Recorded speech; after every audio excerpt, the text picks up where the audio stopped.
शिष्यवृत्ती परीक्षा वर्ग 5वा विषय गणित. गणित विषयातील विभाग 2 मधील 9वा पाठ आहे वजाबाकी. या पाठातील स्वाध्याय 9.1 मधील सर्व उदाहरणे आपण या व्हिडिओमध्ये पाहणार आहोत. या स्वाध्यायातील पहिला प्रश्न आहे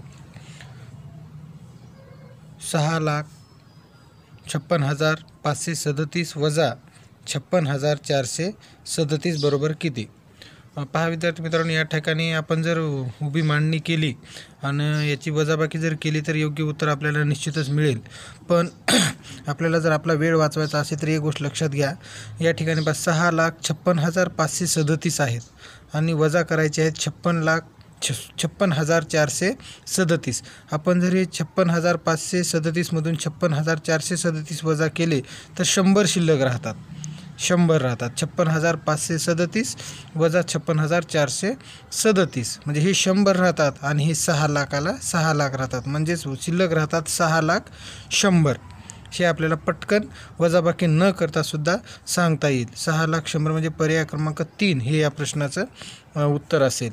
हे जर आपण उदाहरण उभ्या मांडणीमध्ये गणित मांडून जर करण्याचा प्रयत्न केला तर उत्तर निश्चितच आपलं बरोबर येईल. पण वेळ आपला या ठिकाणी जाईल जास्त. त्यामुळे आपण या पद्धतीने जर वजाबाकी केली तर आपला वेळ वाचू शकतो. आपण उभ्या मांडणीत सुद्धा ही वजाबाकी करून पाहू. पहा 0 0 1 6 गेले 0, 5 5 गेले 0 आणि 6शी 6 या ठिकाणी सुद्धा वजाबाकी 6,100,000 या ठिकाणी बरोबर आलेली आहे. यानंतर दुसरा प्रश्नात सुद्धा या ठिकाणी 2,50,000 वजा 2 लाख बरोबर जर 50,000 उरत असतील तर 2,51,111 मधून 2,01,111 जर वजा केले तर किती राहतात हे आपल्याला या ठिकाणी काढायचं आहे. विद्यार्थी मित्रांनो, आपण या ठिकाणी पहा, पहिल्या उदाहरणामध्ये 2.5 लाखातून 2 लाख वजा केल्यानंतर 50,000 शिल्लक राहिलेले आहेत. तसंच सेम त्याच पद्धतीनं या ठिकाणी फक्त 1,111 जास्तीचे आहेत. 1,111 म्हणजे इथं आपण 2 लाख वजा केले होते, या ठिकाणी 2,01,111 वजा करायचे आहेत. म्हणजे 2,51,111 मधून जर 2,01,111 वजा केले तर आपल्याला या ठिकाणी इथं सुद्धा 50,000च शिल्लक राहतात हे आपल्या लक्षात येईल. पहा विद्यार्थी मित्रांनो, 51,111 मधून आपल्याला 2,01,111 वजा करायचे आहेत. म्हणजे इथं जसं 2.5 लाखातून 2 लाख वजा केले 50,000 राहिले होते, तसंच इथं 2,51,111 मधून 2,01,111 जर वजा केले तर या ठिकाणी सुद्धा 50,000 शिल्लक राहतात. हे सुद्धा उदाहरण आपण उभ्या मांडणीद्वारे करून पाहू. वजा 2,01,111 एकातून 1 0, एकातून 1 गेला 0, इथं 0, एकातून 1 गेला 0, 5शी 5, 2तून 2 गेले 0 म्हणजे इथं सुद्धा 50,000 शिल्लक राहतात हे आपल्या लक्षात येईल. पर्याय क्रमांक 1. उदाहरण तिसरं सुद्धा वजाबाकीचंच आहे. तिसऱ्या उदाहरणात सुद्धा आपल्याला या ठिकाणी वजाबाकी करायची आहे. ती वजाबाकी आपण तोंडी न करता संख्या उभ्या मांडणीमध्ये घेऊन आपण त्याची वजाबाकी करू. 3,94,867 वजा 2,51,252. 7तून 2 गेले 5 राहिले, 6तून 5 गेले 1 राहिला, 8तून 2 गेले 6 राहिले, 4तून 1 गेला 3 राहिले, 9तून 5 गेले 4 राहिले आणि 3तून 2 गेला 1 राहिले. म्हणजे 1,43,615 शिल्लक राहतात. 1,43,615 पर्याय क्रमांक 2 हे वजाबाकी बरोबर असेल. त्यानंतर चौथा प्रश्नात सुद्धा आपल्याला या ठिकाणी वजाबाकीच करायची आहे. पहा, अशा प्रकारची ज्यावेळेस वजाबाकी विचारली जाते त्यावेळेस आपण जर तोंडी करण्याचा प्रयत्न जरी केला तर आपल्याला ते उत्तर बरोबर येऊ शकते. पहा, या ठिकाणी पहिली संख्या आहे 5,56,777 आणि दुसरी आहे 4,45,666. म्हणजे 7तून 1 गेला 1 राहिला. या पद्धतीने जरी केलं आपण तर तोंडीसुद्धा उत्तर येऊ शकते. पण तरी पण आपण याची उभी मांडणी करू आणि मांडणीत करून त्याची वजाबाकी करण्याचा करू. 4,45,666. पहा, 7तून 1 गेला 1 राहिला, 7तून 6 गेले 1 राहिले, 7तून 6 गेला 1 राहिला, इथं पण 1, 6 म्हणून 5, इथं 1, इथं 1 आणि इथं 1 म्हणजेच या ठिकाणी 1,11,111 शिल्लक राहतात. पर्याय क्रमांक 4 हे उत्तर बरोबर असेल. 5वा प्रश्न पहा. 5वा प्रश्न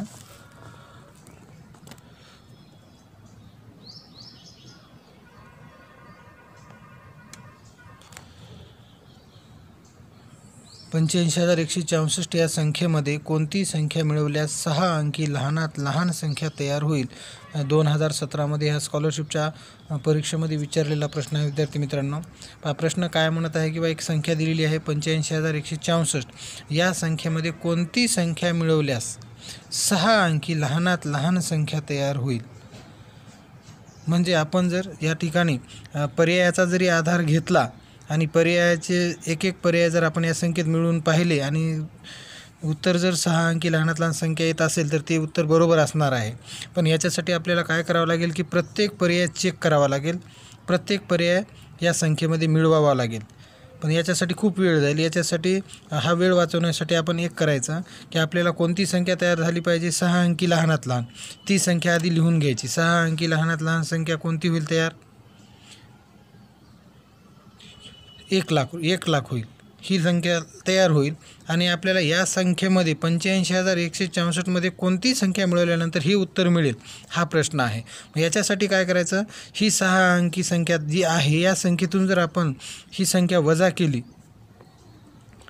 तर येणारं उत्तर, येणारी संख्या ही ह्याच्यात मिळवल्यानंतर 1,00,000 मिळतात हे आपल्या लक्षात येईल. पहा या ठिकाणी वजाबाकी करू आपण. 10तून 4 गेले, 6 राहिले, इथं 9 राहिले होते, इथं 9 9 9 आणि इथं 0. 9तून 6 गेले, 3 राहिले, 9तून 1 गेला, 8 राहिले, 9तून 5 गेले, 4 राहिले, 9तून 8 गेला, 1 राहिला आणि 0. म्हणजे 14,836.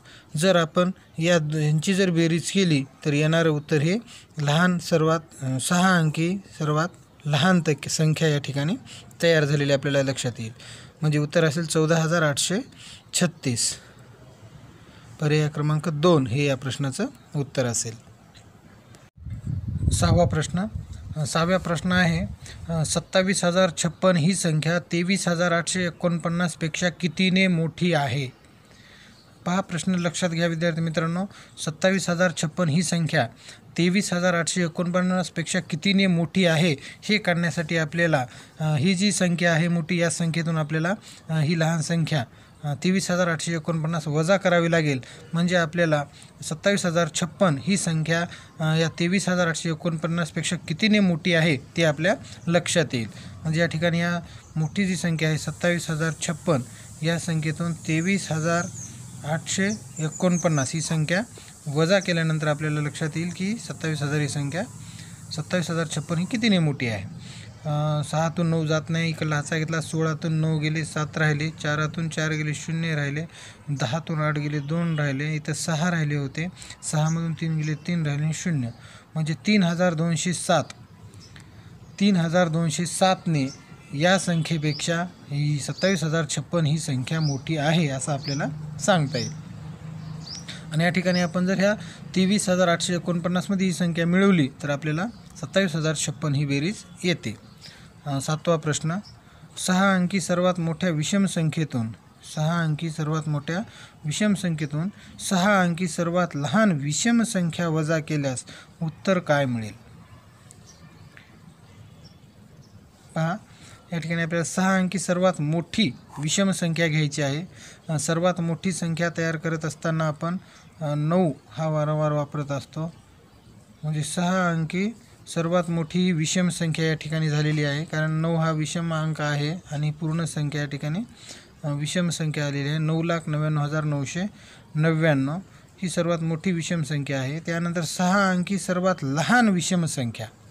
आता सर्वात लहान 6 अंकी संख्या करत असताना आपण एक उजवीकडून पहिला अंक, डावीकडे पहिला अंक 1 घेतो आणि त्याच्यानंतर उजवीकडे 0 देत असतो.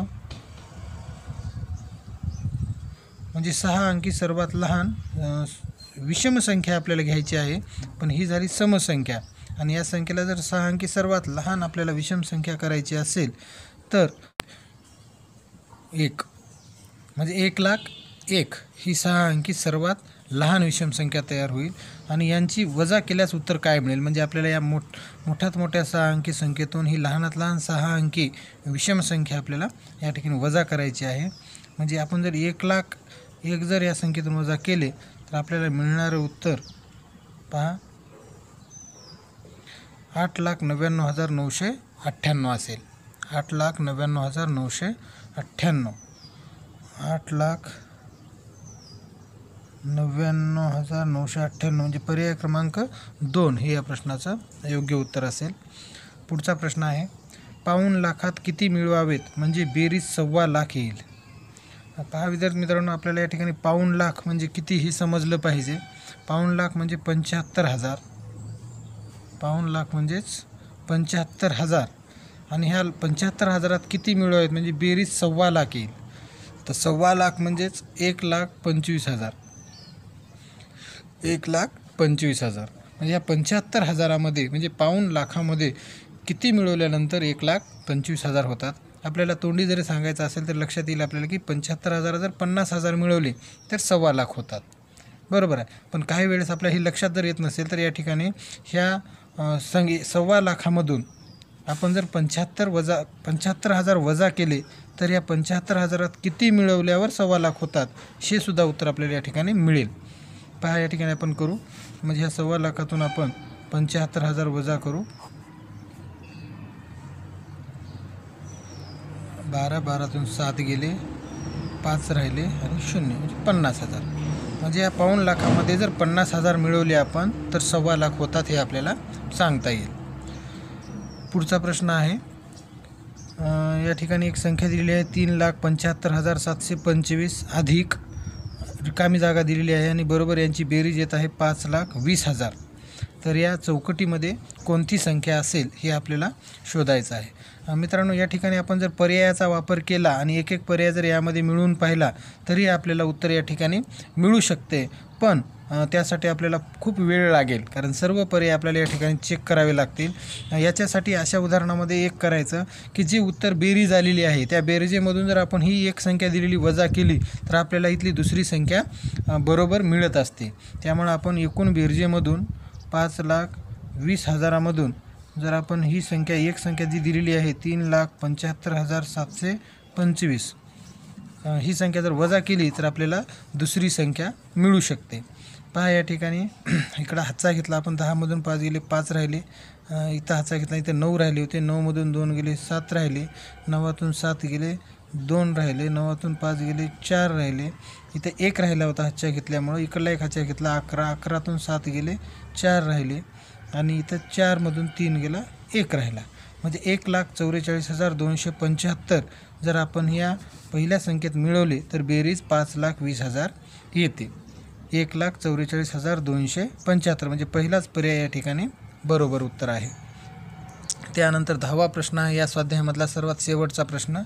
पहा या उदाहरणामध्ये चित्रांचा वापर केलेला आहे आणि आपल्याला या चित्रांच्या किमतीसुद्धा या ठिकाणी दिलेल्या आहेत म्हणजे काढायच्या आहेत. पहा वजाबाकी आहे. चौकोनातून वर्तुळ गेल्यानंतर त्रिकोण राहतो. या ठिकाणी मात्र विद्यार्थी मित्रांनो आपल्याला पर्यायाचा वापर करावा लागेल. पर्यायाचा वापर करूनच आपण या सारख्या प्रश्नाचं उत्तर काढू शकतो. 2017मध्ये हा प्रश्न स्कॉलरशिपच्या परीक्षेत आलेला आहे आणि या पद्धतीचा एक प्रश्न दरवर्षी स्कॉलरशिपच्या परीक्षेमध्ये निश्चितपणे राहतो आणि तो खूप सोपाही असतो. त्यामुळे लक्षात घ्या की चौकोनातून वर्तुळ गेल्यानंतर त्रिकोण राहत असेल तर आपण इथं पर्याय जर पाहिले तर प्रथम आपल्याला चौकोनाची किंमत आहे, नंतर वर्तुळ आहे आणि नंतर त्रिकोण आहे. म्हणजे पर्यायातील प्रत्येक पहिला क्रमांक हा चौकोनाची किंमत आहे, दुसरा आहे तो वर्तुळाची आहे आणि तिसरा आहे तो या त्रिकोणाची आहे. हे लक्षात घ्या. त्यामुळे आपण ह्या पहिला पर्यायाचा जर आपण आधार घेतला, चौकोनाची किंमत जर आपण 7 घेतली आणि वर्तुळाची जर 3 म्हटली तर 7तून 3 गेल्यानंतर शिल्लक किती राहतात? 4 राहतात. 4 म्हणजे ह्या त्रिकोणाची किंमत या ठिकाणी 5 आहे. म्हणजे पहिला पर्याय उत्तर येऊ शकणार नाही हे आपल्या लक्षात येईल. दुसऱ्या पर्यायाचा जर आधार घेतला आपण, चौकोनाची किंमत जर आपण 9 समजली 9 आणि वर्तुळाची जर आपण 4 समजली तर 9तून 4 गेले 5 शिल्लक राहतात. ही 5 कशाची किंमत येत आहे? या त्रिकोणाची, जी या ठिकाणी 5 त्रिकोणाची किंमत बरोबर आहे. म्हणजे पर्याय क्रमांक 2 शी उत्तर या ठिकाणी बरोबर येईल. कारण प्रत्येक चौकोनाची किंमत जर 9 9 धरली आपण आणि वर्तुळाची किंमत ही 2 नंबरच्या वर्तुळ म्हणजे 4 धरली आणि 9तूनच्या प्रत्येक वेळेस वजाबाकी हे आपल्याला 5 5 म्हणजे त्रिकोणाची किंमत ही 5 मिळेल. म्हणजे पर्याय क्रमांक 2 हे या प्रश्नाचं योग्य उत्तर असेल. धन्यवाद.